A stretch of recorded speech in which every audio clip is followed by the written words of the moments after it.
kalian interestingnya ke situ dulu nih, arahin situ yang emang target audiens kalian spesifik. Oh, gue pengen ngopi tapi di mana tempatnya. Kalau dari gue sendiri, pasti ya namanya gue pengen ngejalanin ads, gue pengen bikin campaign suatu tentang produk gue, pasti yang salah satu yang gue perhitungkan adalah budget. Dari sisi brand atau dari sisi perusahaan masih melihat gue pengen yang followersnya gede, gue pengen yang engagement banyak ya, tinggi gitu.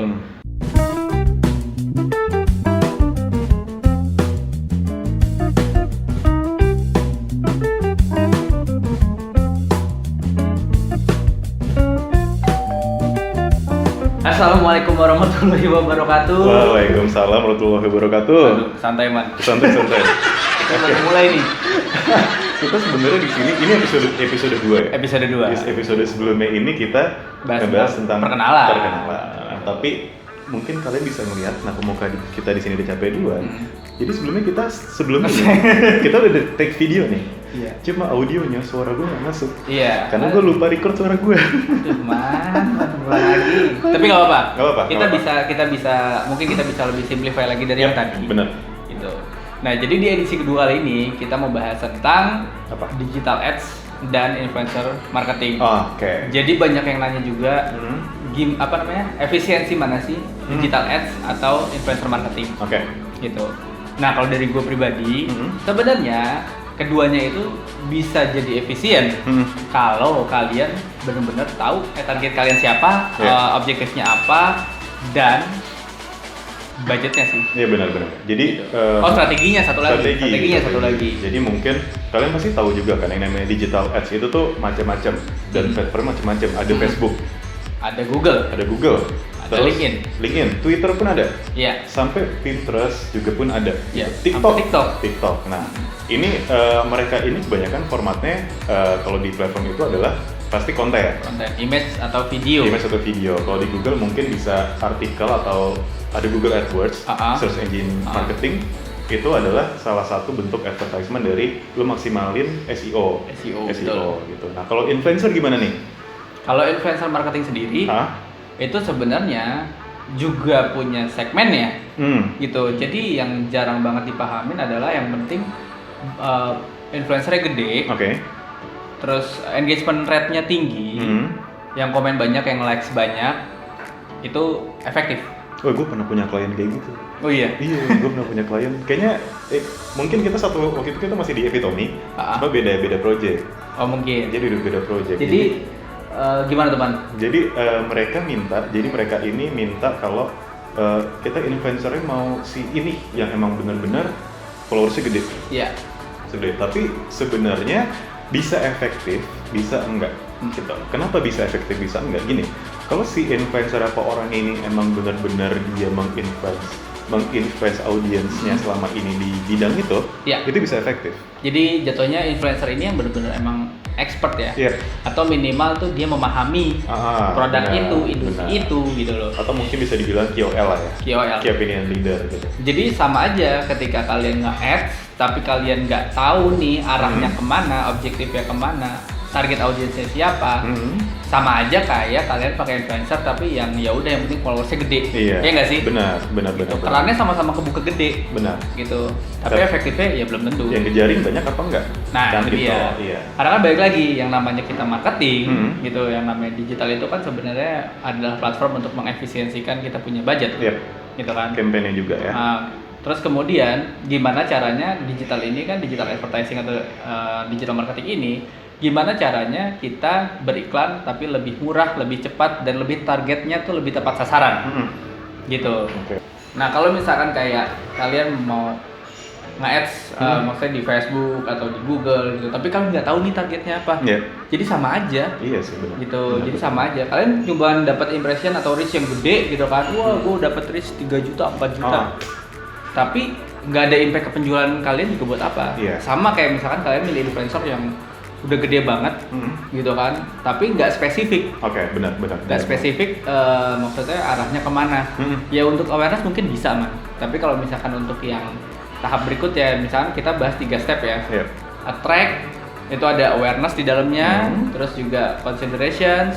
Itu sebuah pertimbangan kalau misalkan audiens kalian mau beli, ya kan? Untuk Apa yang mereka engage pertimbangkan juga, ya. untuk engage juga. Kemudian di tahap convert, Yep. gitu. Nah, masing-masing kalian nih harus paham dulu nih. Kalian mau mulainya campaign tuh gimana? Tujuannya apa? Tujuannya apa? Di tahap apa? Benar. Gitu. Oke, kalau sekarang dari digital ads-nya yang perlu kalian juga pahamin dan gue juga masih belajar gitu. Itu sebenarnya kalau lu main di Facebook, Facebook Ads ya, itu banyak banget objektifnya. Ada yang awareness, ada yang reach, ada yang page likes, engagement, sampai even shop now. Terus ada buat kayak visit link juga. Traffic.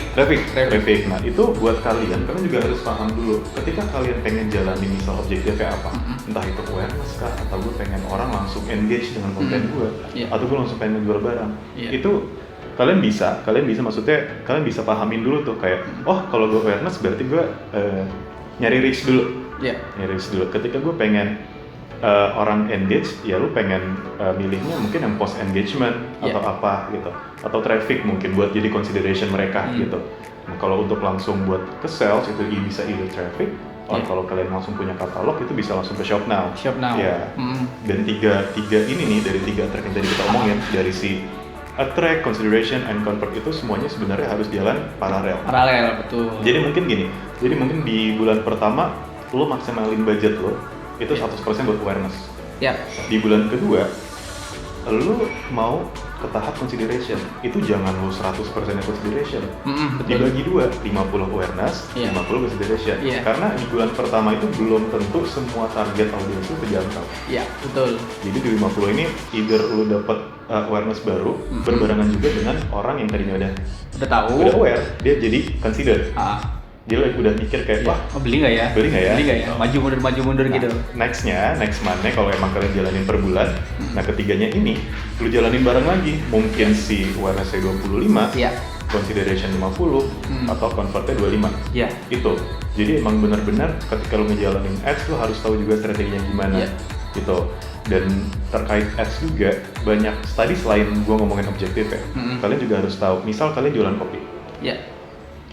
Di namanya Facebook Ads itu atau di mana di Google Ads atau TikTok Ads itu ada yang namanya target audience. Nah, kalian harus maksimalin nih. Kayak kopi, siapa sih orang yang suka nongkrong tempat kopi? Target audience dan interestingnya benar, interestingnya. Coba kalau kopi menurut lu gimana, Dok? Kalau misalnya kopi kan kita lihat aja yang suka kopi misalnya siapa. Let's say anak-anak sepeda, kemudian anak-anak motor. Anak Vespa ya? Anak Vespa. Gitu kan. Terus juga misalnya pekerja-pekerja yang mobile. Benar. Nah, gitu kan. Nah, itu kalian interestingnya ke situ dulu nih, arahin ke situ.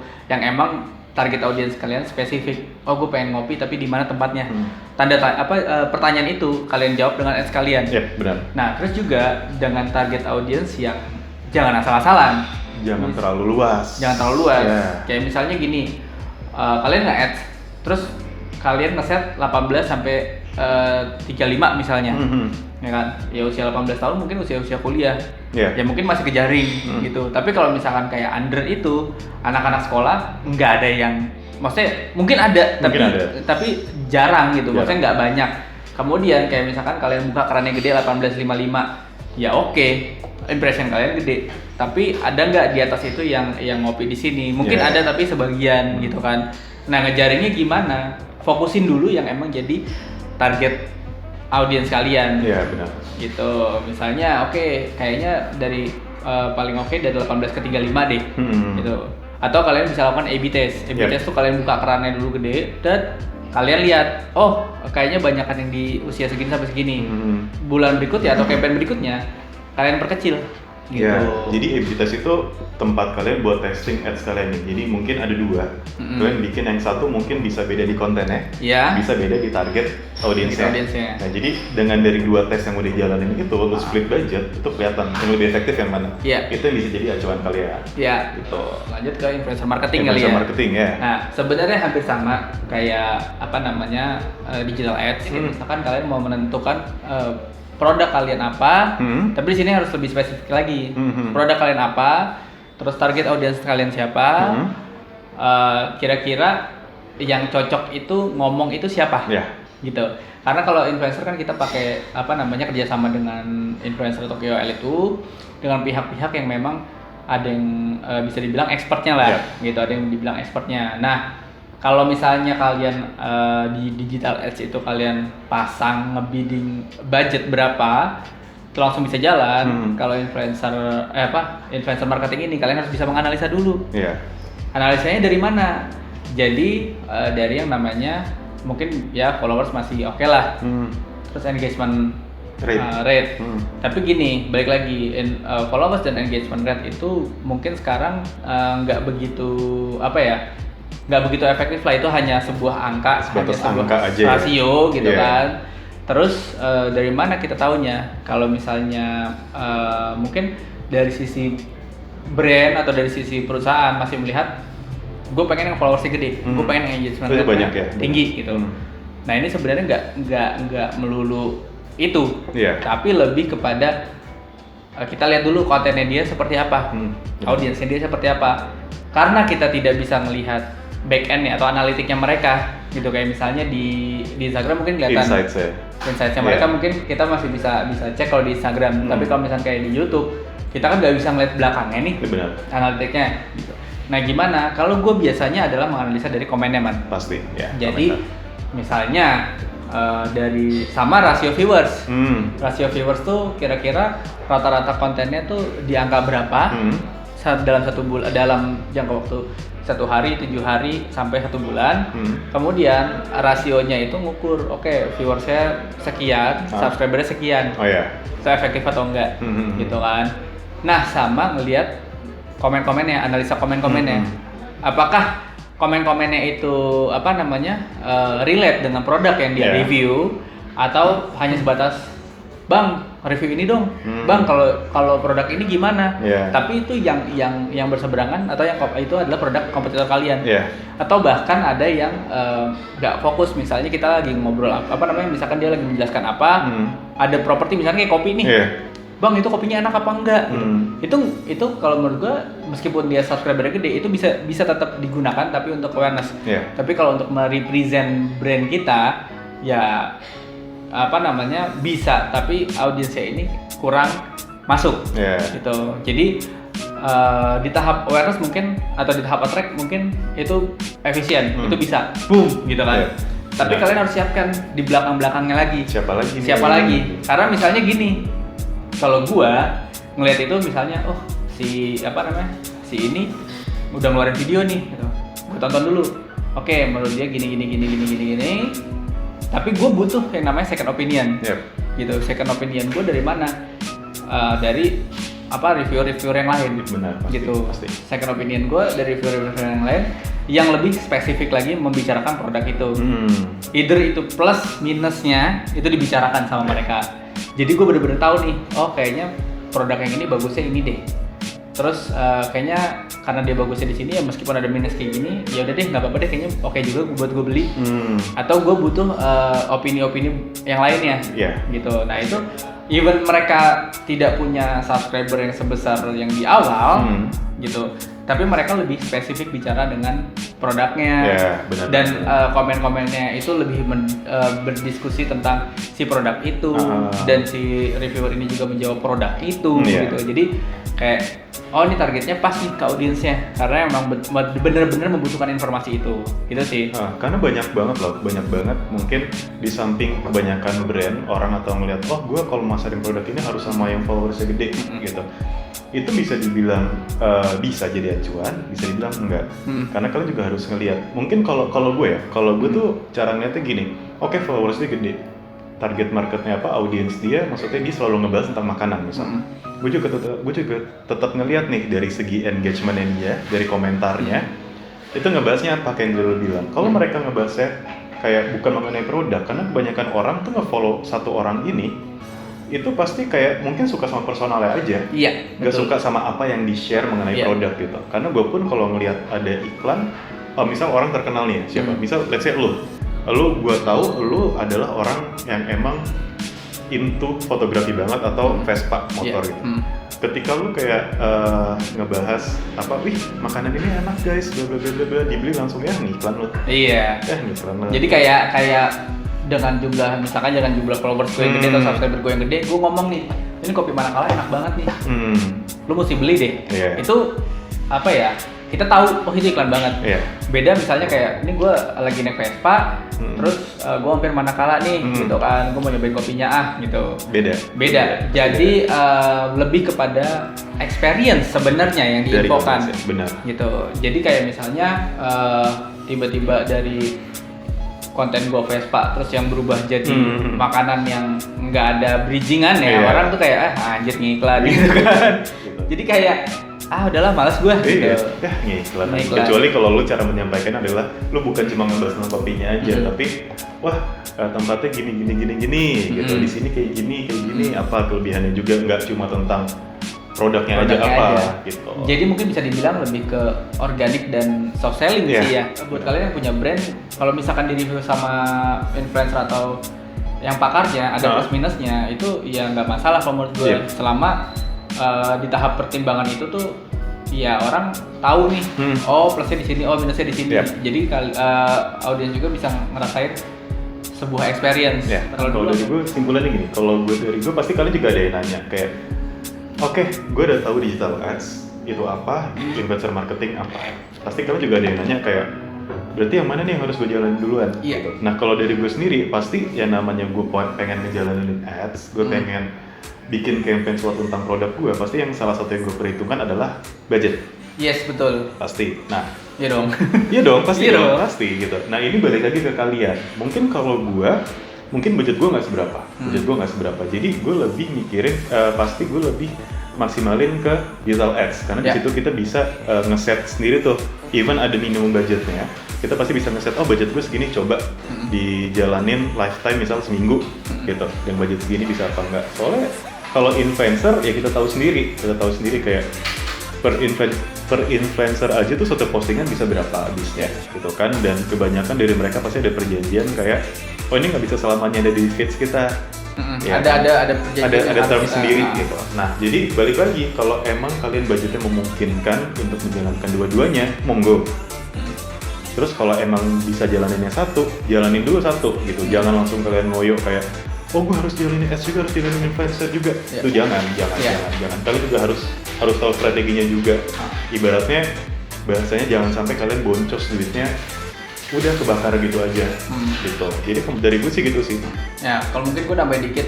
Jadi kalau misalkan kalian mengukur efektif atau enggaknya sebuah campaign, itu kalau dari ads itu ada namanya ROAS, Return on ad spend. Atau kalau misalnya campaign secara keseluruhan itu ROI. Jadi kalian spend berapa, balik lagi kalian berapa. ROI itu return of investment. Gitu ya, namanya kita campaign kan itu ada investment yang kita ada investment yang ada dana investasi yang kita taruh lah gitu. Pasti. Kita berharap pengen balik kan? Gitu. Yang pastinya dana yang lu invest sama yang balik harusnya lebih gede yang balik. Harusnya kayak gitu. Harusnya gitu. Ya kalau dari gue sih sama kayak Aiman, maksudnya untuk mengefektivitasnya itu ya kita lihat budget dulu. Kita jangan jadi BPJS, budget pas-pasan jiwa sultan. BPJS ya. Oke. Kalau dulu jiwa sosialitas jiwa sultan mah. Gitu. Jadi kalau misalkan budget kita cukupnya berapa, kita punya modal berapa untuk nge-ads, ya udah kita spending, maksudnya untuk campaign kita spending dulu ke ads yang mungkin lebih kecil gitu. Kalau misalkan kita punya budget lebih, kita bisa kerjasama sama influencer. Tapi balik lagi gimana cara mengefektifkannya, yaitu balik lagi strategi kalian di tahap attract-nya gimana, consider-nya gimana, sampai ke convert-nya. Nah satu lagi, kalau kalian mau mengkonversikan sebuah campaign, mau dari ads, mau dari influencer, kalian steppingnya juga harus jelas. Jangan sampai di tahap convert itu jadi bottleneck kalian. Karena nggak semua produk bisa langsung ke WhatsApp. Nggak semua produk bisa langsung ke e-commerce. Call to action-nya beda-beda. Itu sih kalau menurut gua. Jadi kita di sini tidak membedakan mana yang lebih efektif. Dua-duanya efektif. Cuma bagaimana kalian mengatur strategi, either itu dari budgetnya atau seperti apa, kalian juga harus pintar-pintar milih. kemasannya lah ya, Seperti mengemasnya. apa? Gimana cara memasnya gitu. Kan sayang kan kalian punya produk yang bagus, Hmm. kalian punya budget yang lumayan, tapi campaign kalian salah. Cara ngemasnya salah. Ngemasnya salah. Ya udah gitu. Boncos. Yang harusnya lu narik orang buat beli tapi orang cuma sekedar Mau tahu doang. mau tahu doang. Oh, gue tahu ada ini. Oh, gue Iya. tahu ada ini. Itu Oh, sayang oke. banget kan. Itu sih yang kita bahas hari ini tuh kayak cukup deh ya, sampai situ Cukup ya, aja ah. cukup ya. Paling kita cukup hari ini edisi kedua ini gitu Jadi kan. kedua ini Kita cukup sampai di sini. Thanks buat Malakala Coffee yang udah Yep. sediain tempat buat kita lagi. Ah. Mungkin kita berikutnya juga kita masih ada di sini karena bagi gue sih tempatnya enak sih. Nyaman ya sih. buat Kopi. gue tempatnya enak dan nggak terlalu jauh dari rumah. Iya. Jadi tengah-tengah. Tengah-tengah kita ya. buat Yudo tengah-tengah, buat gue juga tengah-tengah Ah. gitu. Karena gue juga tahu daerahnya dan ibaratnya tempat kopi juga nggak terlalu rame di jam segini. Rame sih rame lu kalau keluar pasti dilihat karena di pinggir jalan Iya. juga gitu pasti rame. Tapi apa sih bahasa anak sekarang cozy? Cozy. Banget ya, cozy banget. Pokoknya enak banget ya. Gini aja deh, kita di sini. Ada satu space. Iya, ada indoor satu space buat- yang memang apa Benar. namanya? Enak lah buat kita. Potong rambut bisa di sebelah. Iya, ada barber, ada distro juga nggak masalah. Ada di sebelah juga. Ada di samping. tendin size ya. Tendencies. Tendencies. Ya kan gua agak kayak gitu, man. Iya. Jadi itu sih, itu yang jadi di episode kali ini itu yang bisa kita sharing. Iya. Apa sih perbedaan digital advertisement dan influencer marketing? Dan untuk kalian semua mungkin ada tambahan, mungkin ada yang mau koreksi, kita mungkin ada salah apa, monggo. Kita emang di sini kita sama-sama sharing, kita sharing apa yang kita tahu dan kita juga pengen tahu masukan dari kalian seperti apa gitu. Oke, cukup sampai di sini. Jangan lupa. Apa? Oh iya, subscribe. Kalau kalian suka, subscribe. Kalau kalian juga suka sama video ini dan emang ini ada ibunya, kalian boleh share ke seluruh penjuru dunia, ke Benar. sosial media kalian. Dan kita untuk sementara ini kita ada di Anchor, Anchor FM. Kita untuk Spotify, Apple dan Google Podcast, Iya. itu kita masih dalam proses sih. Nanti saya dalam proses. Ya, Jadi masih. kalian yang misalkan udah gue pengen dengerin di Spotify atau apa, kita lagi proses. Oke. Itu versi lightnya ya. Mhm. Tapi kalau kalian punya apa namanya, kalau di provider gue nih, Hmm. itu ada kuota YouTube yang jarang banget gue pakai. Mhm. Itu biasanya gue nonton di YouTube aja. Oke. Gitu. Ya pokoknya di mana aja kita coba share ilmu kita, Yep. gitu kan. Kalian bisa dengerin di mana aja. Mungkin cukup sampai Cukup? situ. Oke. Ya. Terima kasih semuanya. Oke, Udah mau dengerin kita. Wassalamualaikum warahmatullahi wabarakatuh. Waalaikumsalam. Have a nice day. Have a nice day.